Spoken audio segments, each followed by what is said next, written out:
وہ لوگ جو اسکول چلا رہے ہیں، آج میں آپ سے ذکر کرتا ہوں کہ وہ لوگ کس طریقے سے اپنی ریٹرن فائل کرتے ہیں. Income of school businesses, school ہوں، ٹیوشن سینٹر سے جسٹ اسکولس کی بات کرتے ہیں. ٹیوشن سینٹر تو جسٹ آپ کی سروس بیسڈ انکم ہے نا.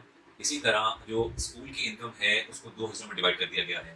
اگر تو یہ 1 کروڑ روپے سے نیچے آتے ہیں تو اس کی نارمل ٹیکس رجیم میں اس کی ورکنگ کی جائے گی. اسی طرح سے آپ فیسز کا اسکیجول اٹھا لیتے ہیں، ایکسپینسز دیتے ہیں جس طریقے سے ہیں، اور انکم کا نارمل ریٹ کیلکولیٹ کیا جاتا ہے ٹیکس پرپز کے لیے. اس کے ساتھ ساتھ آپ کو بتاؤں جو بجٹ 2021 اور 22 کا آیا ہے اس کے اندر انہوں نے وہ لمٹ 1 کروڑ روپے سے کر کے 10 کروڑ روپے کر دی ہے.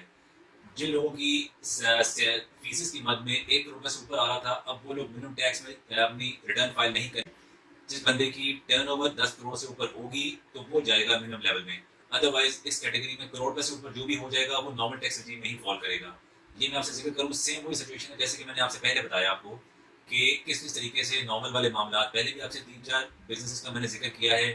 سیم اسی سیٹ پیٹرن پہ ہم لوگ لے کے چلیں گے، بس اس میں تھوڑا سا فرق ایسے ہے. اسی طرح انکم کا کیلکولیشن ہوگی، وہی سلیب ریٹس لگیں گے، اسی طرح کی انکم وغیرہ کیلکولیٹ ہوگی، اسی طرح کے ایکسپینسز کی ورکنگ کی جائے گی، دین نیٹ پروفٹ کیلکولیٹ کیا جائے گا.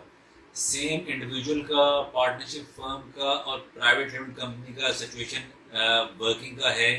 جس طریقے سے میں نے پہلے آپ کے ساتھ بزنس وغیرہ کا ذکر کیا وہی پیٹرن اڈاپٹ کرنا ہے.